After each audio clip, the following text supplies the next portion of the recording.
Time to drop that's even better. the really big bomb. Real Donald Trump is in the Epstein files. That is the real reason they have not been made public. Have a nice day, Donald J. Trump. Mark this post for the future. The truth will come out. A few moments ago. All right. So Elon, after his drug-fueled offboarding episode, decided in a methamphetamine rage to attack the big, beautiful bill. Now, for anybody who missed it, this was Elon's big send-off in the Oval Office. It's a very sad case. It's a case we win. We can't lose that case because we have the right. Somebody's got to put And as the sun beats down upon my face. I got to put the Curb Your Enthusiasm music under that. And the like slow zoom in that they do. In his mind, at the he's end of at the episode. Coachella. Yeah.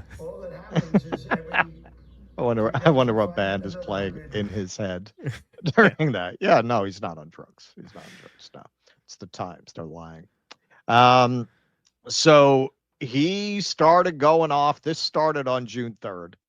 And this was after he had started. He gave CBS an interview where he's a bill could be big or it could be beautiful. I don't think it could be both. I'm sorry, but I just can't stand it anymore. This massive, outrageous, pork-filled congressional spending bill is a disgusting abomination. Shame on those who voted for it. You know you did wrong. You know it!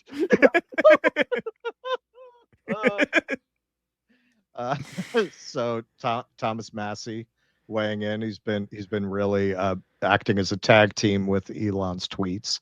Now the third was Massey's like, God damn it, I need some of that $100 million for 2026 so they don't primary me. So they don't primary him exactly.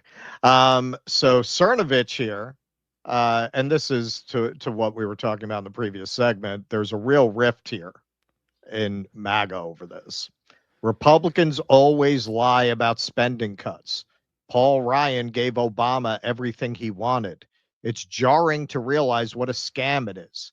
Republicans know they can get away with it as the alternative is what we lived under, and it would be even worse. How to reform it all? Big challenge. You could start with taxing the rich. Well, I don't want to upset anybody. Yeah. Richard Hanania. Do you think you might have contributed to this problem by spreading the idea that you could significantly cut spending by focusing on waste, fraud, and abuse? That's simply not true. Trump says you can balance the budget without touching entitlements. Do you agree with that? And there was actually an article last week, and I believe it was Fast Company. One of the Doge engineers, who's pretty big person in Silicon Valley. He got fired after 55 days for giving an interview. He said, yeah, honestly, when we went into the VA, it's really not run that badly. Like it's run like any other big organization. I expected to find a lot of waste, fraud, and abuse. It's really not there. Certainly not on the scale they would need. Where they would have to go would be the Defense Department, which they're not going to do. So now Elon went on a real tweet storm. On the 4th, he dropped 3 within an hour. So the first was this one. A new spending bill should be drafted that doesn't massively grow the deficit and increase the debt ceiling by $5 trillion. Lucas Sanders here responded, I totally agree with you on this. They need to raise taxes on ultra-rich people, cut military and defense spending, tax corporations at a higher rate, end fossil fuel subsidies, fund the IRS so they can collect $600 billion in tax revenues, tax financial transactions at 0.1% per trade. I am betting that's not what Elon is going to advocate for. And here he follows up. Call your senator, call your congressman. Bankrupting America is not okay. Kill the bill. That's going to really empower you, man. That's really going to empower you, you serfs, you peasants, you lowlifes, you mutants, you chuds. Get out there and lift up Elon's palanquin. What do you think you're entitled to something for yourself? So Thomas Massey quote tweeted this. The big, beautiful bill is a debt bomb ticking. It's also the biggest missed opportunity conservatives have ever had to put our country back on a track of fiscal sanity. If we defeat this bill, a better one can be offered that won't bankrupt our country. Elon sent this out. Kill Bill. What a sense of humor that guy has. Yeah. Charlie Kirk here put this out. America is being sold out. Elon Musk is right. This bill will bankrupt the future. Call your reps, wake people up, kill the bill. This is like that last scene in Invasion of the Body Snatchers we watched the other day. Right. I want to see Charlie Kirk banging on windshields.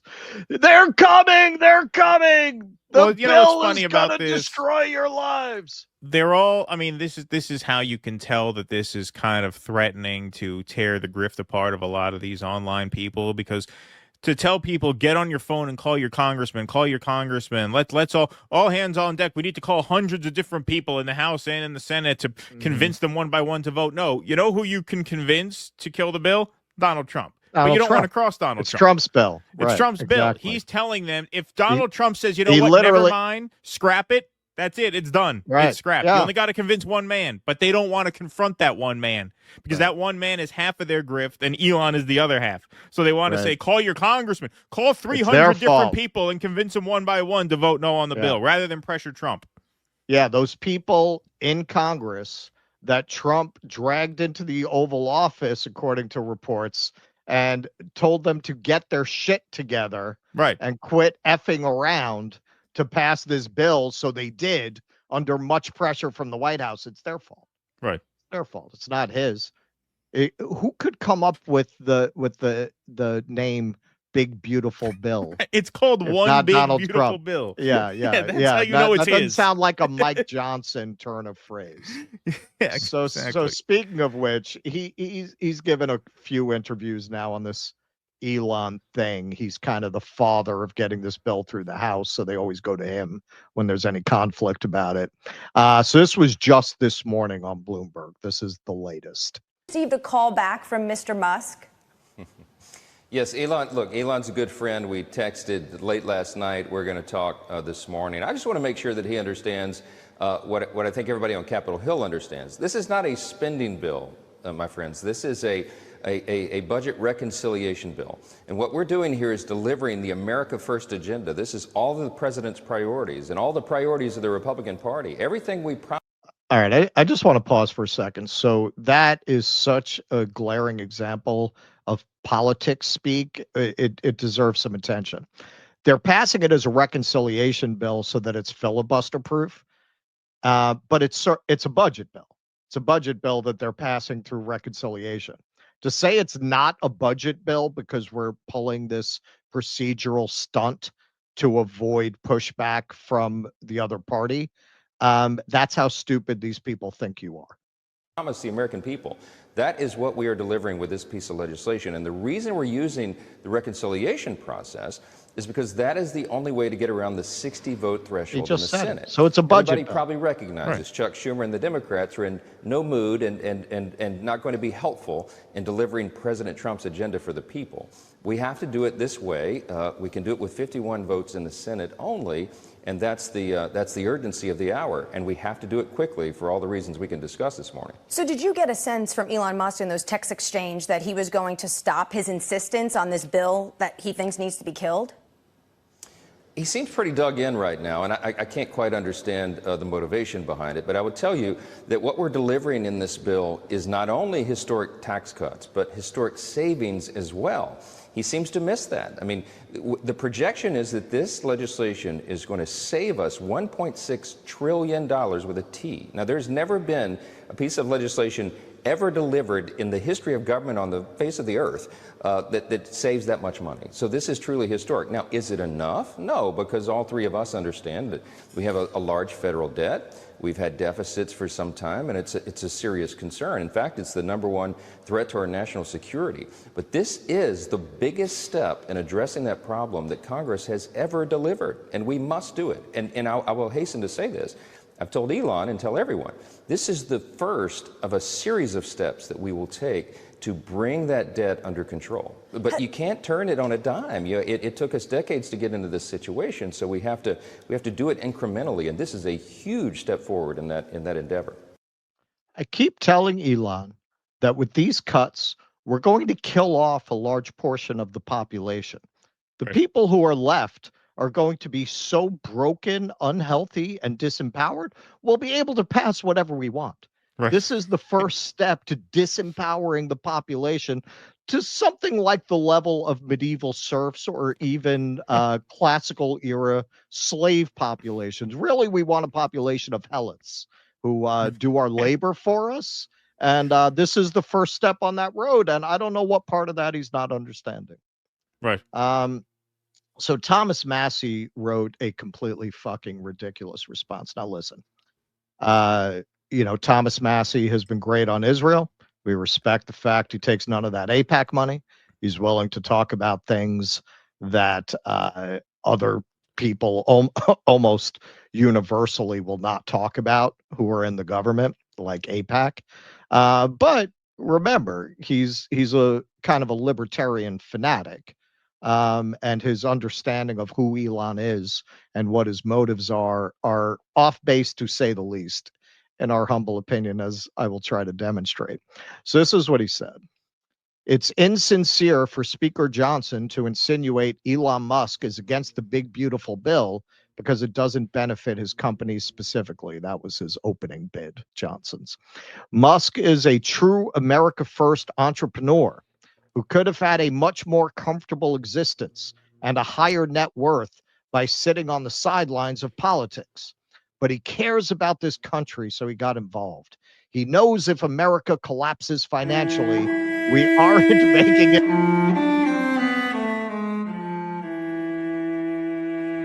government waste. He watched his dealerships get firebombed. He stood for free speech by sponsoring a social media platform. And in return, the Biden administration brought half a dozen bogus cases against him. He provided the rural there are a lot of people with dead loved ones who tried to use his full self-driving technology who would say that those cases are not bogus. He provided the rural broadband that politicians continually fail to provide with endless taxpayer boondoggles.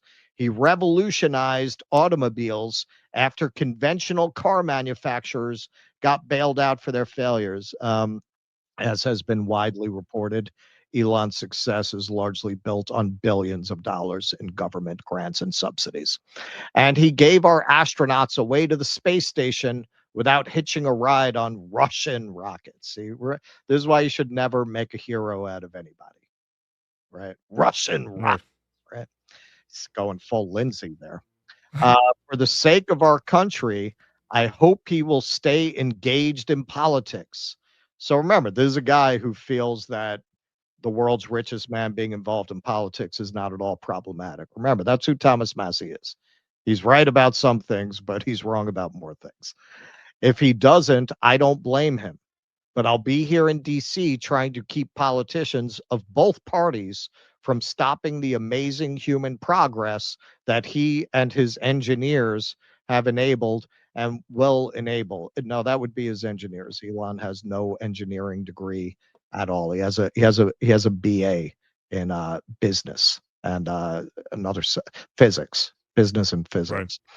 Okay, so Thomas Massey would have you believe that Elon did this selflessly, that there's no possible motivation he could have had beyond love of country.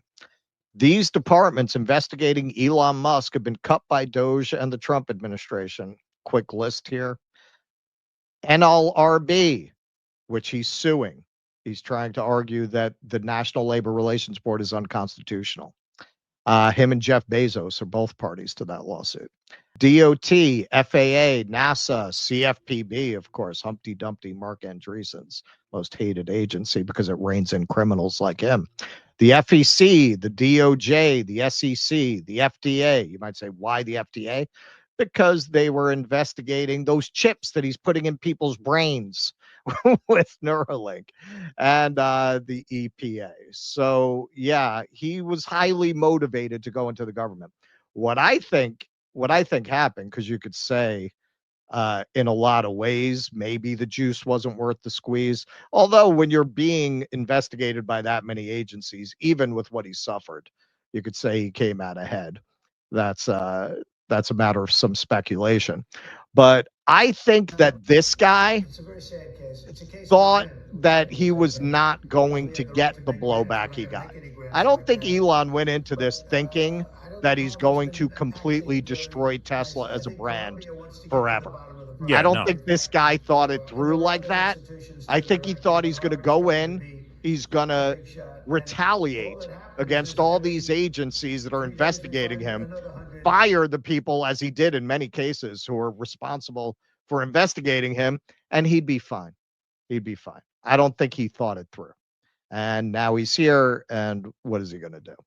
So why did he turn on this bill like this? Why did this mercurial crackhead guy with 14 baby mamas all of a sudden turn on Donald Trump? Well, Axios has an article here that I think is more reasonable than Thomas Massey's vision of Elon as a selfless patriot. The legislation cuts the electric vehicle tax that helps car makers like Musk's Tesla. As of late April, his company had spent at least $240,000 lobbying on behalf of the credit and other company matters.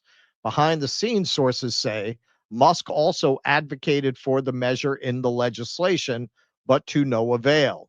Two, Musk was working at the White House as what's called a special government employee, and he had discussed trying to stay in that role beyond the 130-day time limit set by the statute for the unpaid advisory position.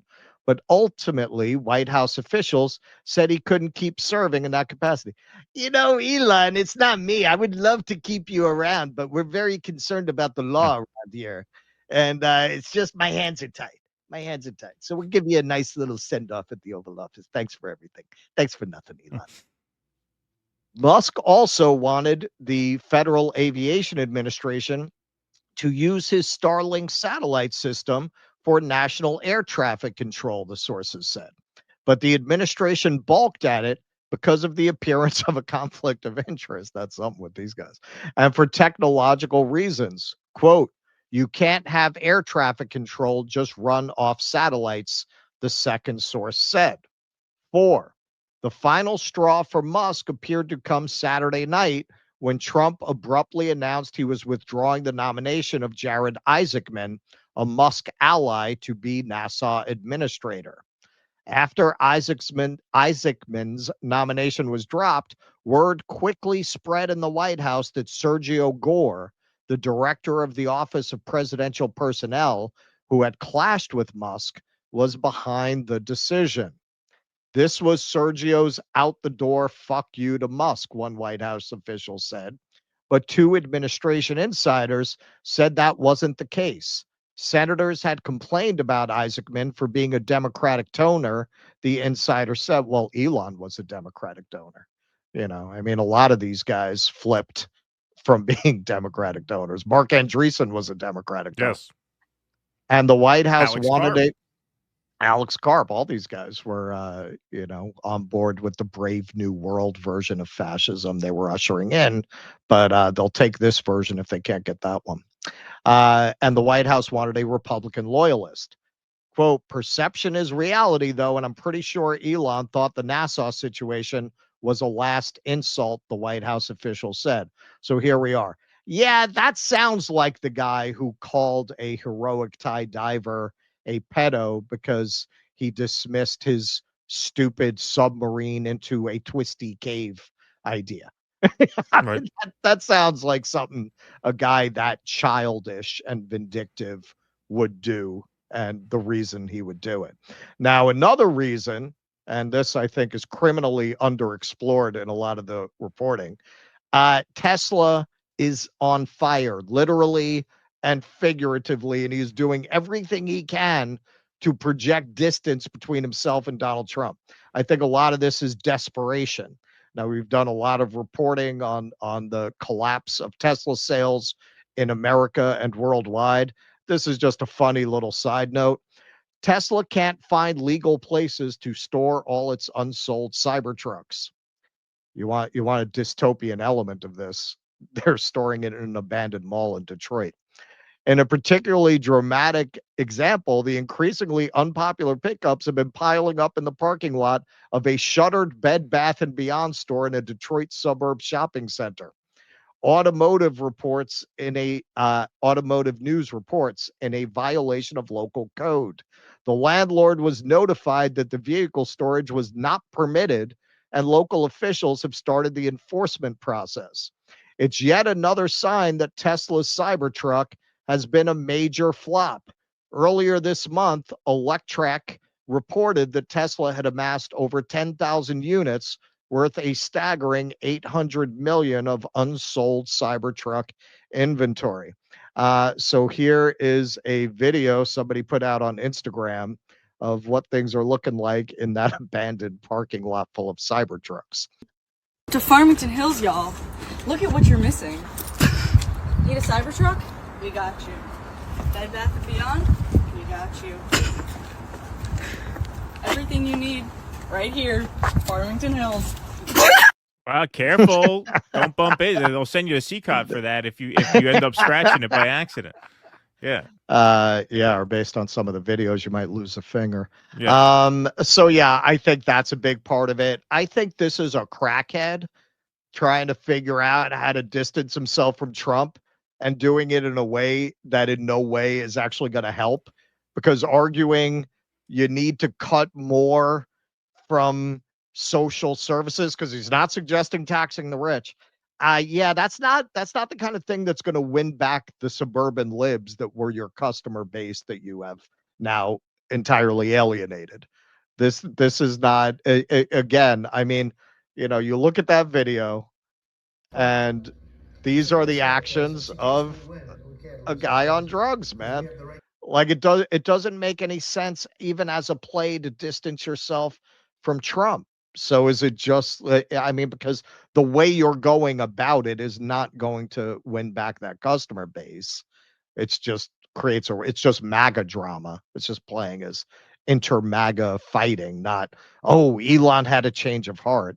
So it's not going to help the Tesla brand.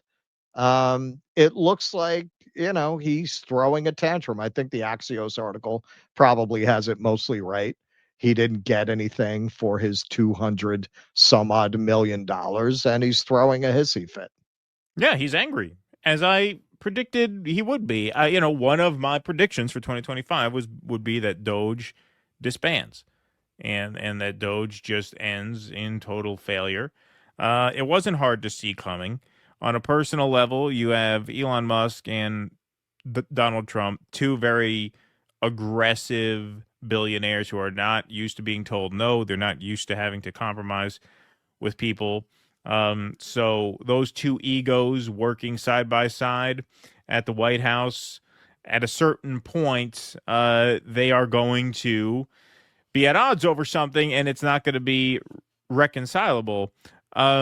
The beginning of the end for this was, and I've said it over and over again, but it's true, so I have to, was the Wisconsin Supreme Court race. Right. He threw $25 million into that, and they didn't just lose, they got crushed. They lost by 10 points. Trump won the state in November, and whenever that was, March, they lost by 10. That sent a very loud and clear signal to Trump, who is a much more savvy politician than he is a businessman, oddly enough, that Elon is a loser at this point. He's a loser. And once you're a loser, you're of no more use to Trump. And don't think that the down ballot candidates didn't see that as well. They're already up against what's going to be a very, very challenging midterm for their party. And look, unlike Elon Musk, who's worth $400 billion, a lot of these Congress people make 170 grand a year, and they're counting on that revolving door being open for them when they leave Congress. That only is the case if you maintain a baseline level of respectability within the system. And so if you are seen as on the hook for ushering in the kind of dystopia that these cuts, as written, will usher in. Never mind the millions more cuts that Elon wants them to make on top of that. Yeah, that is not a sell to these people. Like, they can't afford to do that.